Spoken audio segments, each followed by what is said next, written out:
पुढे लावा भाऊ गाडी आहे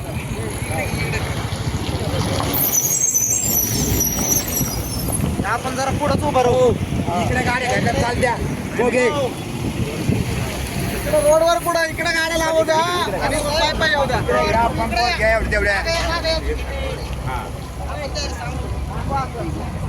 डीजे घ्या डीजे माईक चालू करा आहे ना